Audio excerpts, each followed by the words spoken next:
Assalamualaikum warahmatullahi wabarakatuh. Perkenalkan, saya Anggita Nandasari dari kelas Hukum Tata Negara C, NIM 10 211 7079. Baik, tujuan saya untuk membuat video ini yaitu untuk memenuhi tugas MIT mata kuliah Hukum Acara PTUN. Baik, untuk soal pertama yaitu apa yang dimaksud dengan sengketa tata usaha negara dan unsur-unsur dari sengketa tata usaha negara di Indonesia, di mana definisi atau yang dimaksud dengan sengketa tata usaha negara berdasarkan pasal 1 angka 10 Undang-Undang Nomor 51 Tahun 2009 didefinisikan bahwa sengketa tata usaha negara adalah sengketa yang timbul dalam bidang tata usaha negara antara orang atau badan hukum perdata dengan badan atau pejabat tata usaha negara, baik di pusat maupun di daerah, sebagai akibat dikeluarkannya keputusan tata usaha negara, termasuk sengketa kepegawaian berdasarkan peraturan perundang-undangan yang berlaku. Mengenai tentang unsur-unsur dari sengketa tata usaha negara di Indonesia, yaitu menurut Yuslim dalam bukunya Hukum Acara Peradilan Tata Usaha Negara pada halaman 47, bahwa rumusan keputusan tata usaha negara menurut pasal 1 angka 9 Undang-Undang Nomor 51 Tahun 2009 mengandung unsur yang pertama adalah penetapan tertulis, yang kedua adalah badan atau pejabat tata usaha negara, yang ketiga adalah tindakan hukum tata negara, yang keempat adalah peraturan perundang-undangan yang berlaku, konkret, individual, final, dan akibat hukum bagi seseorang atau badan hukum perdata. Soal kedua yaitu keputusan tata usaha negara menurut pasal 1 angka 3, yang dimana yang menimbulkan akibat hukum bagi seseorang atau badan hukum perdata. Apa yang dimaksud dengan penetapan tertulis bersifat konkret, individual, dan final, di mana konkret dan individual dan final artinya bahwa bersifat konkret artinya objek yang diputuskan dalam keputusan TUN atau tata usaha negara itu tidak bersifat abstrak tetapi berwujud, tertentu atau dapat ditentukan. Di mana bersifat individual artinya keputusan tata usaha negara itu tidak ditujukan pada umum tetapi tertentu, baik alamat maupun hal yang dituju. Kalau yang dituju itu lebih dari seseorang, tiap-tiap nama orang yang terkena keputusan tersebut disebutkan. Yang ketiga yaitu apa yang dimaksud dengan objek dan subjek sengketa tata usaha negara. Yang pertama, objek dari PTUN berdasarkan ketentuan pasal 53 ayat 1 Jungto, pasal 1 angka 4 Jungto, pasal 3 Undang-Undang Nomor 5 Tahun 1986. Keputusan tata usaha negara adalah suatu penetapan tertulis yang dikeluarkan oleh badan pejabat tata usaha negara yang berisi tindakan hukum tata usaha negara yang berdasarkan peraturan perundang-undangan yang berlaku, yang bersifat konkret, individual, dan final, yang menimbulkan akibat hukum bagi seseorang atau badan hukum perdata. Sedangkan subjek PTUN yaitu bila memperhatikan objek sengketa PTUN, subjek PTUN terdiri dari pihak yang berperkara. Pihak yang berperkara adalah orang atau badan hukum perdata yang merasa dirugikan oleh badan hukum tata negara atau pejabat tata usaha negara baik di pusat maupun di daerah sebagai akibat dikeluarkannya keputusan tata usaha negara.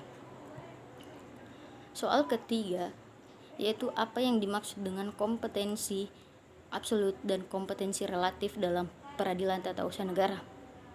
Kompetensi relatif suatu badan pengadilan ditentukan oleh batas daerah hukum yang menjadi kewenangannya. Suatu badan pengadilan dinyatakan berwenang untuk memeriksa suatu sengketa apabila salah satu pihak sedang bersengketa atau penggugat dan tergugat berkediaman di salah satu daerah hukum yang menjadi wilayah hukum pengadilan itu. Yang kedua yaitu tentang kompetensi absolut PTUN adalah sengketa tata usaha negara yang timbul dalam bidang tata usaha negara antara orang atau badan hukum perdata dengan badan atau pejabat tata usaha negara baik di pusat maupun di daerah sebagai akibat dikeluarkannya keputusan tata usaha negara, termasuk sengketa kepegawaian berdasarkan perundang-undangan yang berlaku. Pasal 1 angka 4 Undang-Undang Nomor 5 Tahun 1966 Jungto, Undang-Undang Nomor 9 Tahun 2004. Soal keempat yaitu tentang asas yang berkaitan dengan peradilan tata usaha negara, di mana asas yang berkaitan peradilan tata usaha negara yang pertama adalah asas praduga tak bersalah.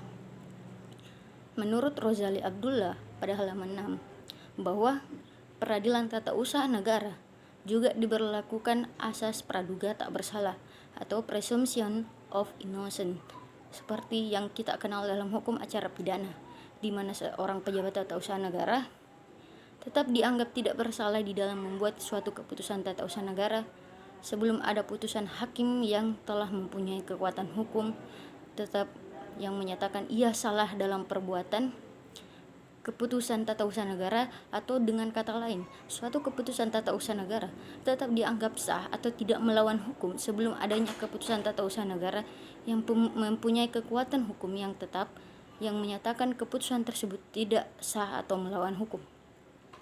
Asas yang kedua yaitu peradilan in absentia, di mana dalam pasal 72 Undang-Undang Nomor 5 Tahun 1986 dijelaskan bahwa mengenai peradilan in absentia atau sidang berlaku tanpa hadirnya tergugat, yang dimana dalam hal tergugat atau kuasanya tidak hadir di persidangan selama 2 kali sidang berturut-turut atau tidak menanggapi gugatan tanpa alasan yang dapat dipertanggungjawabkan meskipun setiap kali telah dipanggil dengan patut, maka hakim ketua sidang dengan surat penetapan meminta atasan tergugat memerintahkan tergugat hadir dan menanggapi gugatan. Yang ketiga yaitu asas pemeriksaan perkara dengan acara biasa, acara cepat, dan acara singkat.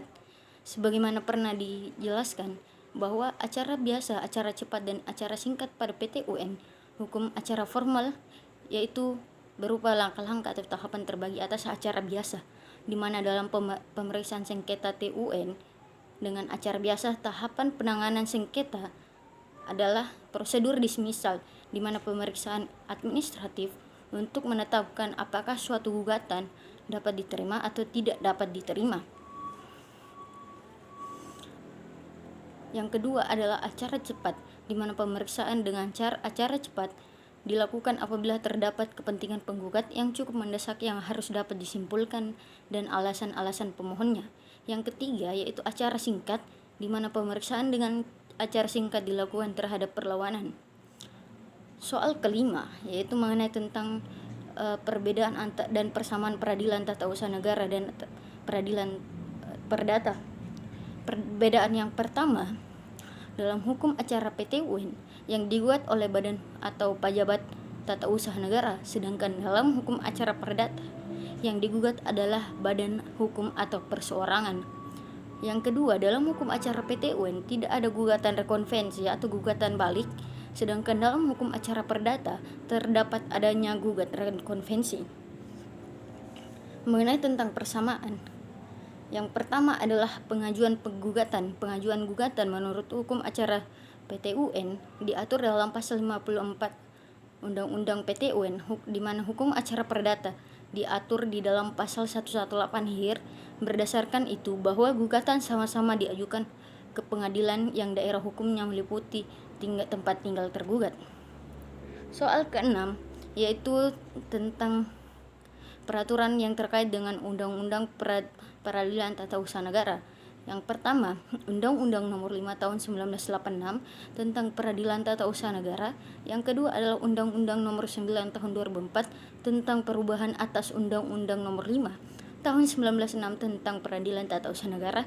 Yang ketiga, Undang-Undang Nomor 51 Tahun 2009 tentang perubahan kedua atas Undang-Undang Nomor 5 Tahun 1986 tentang Peradilan Tata Usaha Negara.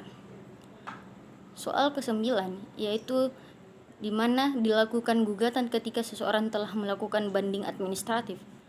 Jika peraturan dasarnya menentukan adanya upaya administratif berupa pengajuan surat keberatan atau mewajibkan pengajuan surat banding administratif, maka gugatan terhadap KTUN yang telah diputus dalam tingkat banding administratif diajukan langsung kepada Pengadilan Tinggi Tata Usaha Negara tingkat pertama yang berwenang.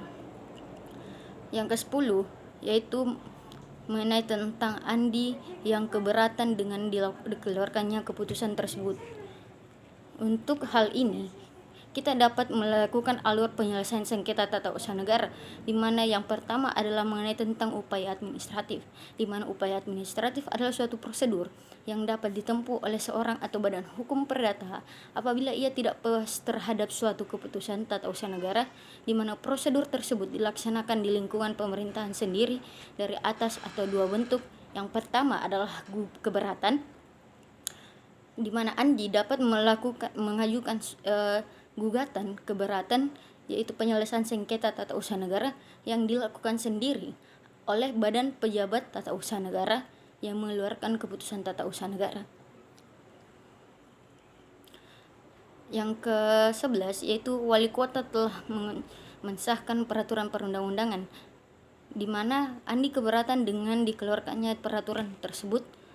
Upaya hukum apa yang akan dilakukan Andi seperti pada soal sebelumnya, yaitu ketika terjadi hal-hal yang merugikan atau hal yang membuat keberatan dengan dikeluarkannya suatu kebijakan, maka Andi dapat mengajukan upaya administratif atau banding administratif, di mana penyelesaian sengketa tata usaha negara yang dilakukan oleh instansi atau atasan instansi lain negara yang mengeluarkan keputusan tata usaha negara yang berwenang memeriksa ulang keputusan tata usaha negara yang disengketakan. Jadi ketika Andi keberatan dengan adanya atau dikeluarkannya mengenai tentang peraturan daerah tentang larangan bagi pegawai tentang cara berpakaian dengan baik, maka Andi dapat melakukan atau mengajukan surat gugatan keberatan sebagai upaya administratif. Yang ke-12 yaitu mengenai tentang judul buku dari pengarang dari buku yang saya pegang sebagai referensi, yaitu judulnya yaitu Pengantar Hukum Acara Peradilan Tata Usaha Negara yang ditulis oleh Endra Wijaya. Sekian dan terima kasih, dan Assalamualaikum warahmatullahi wabarakatuh.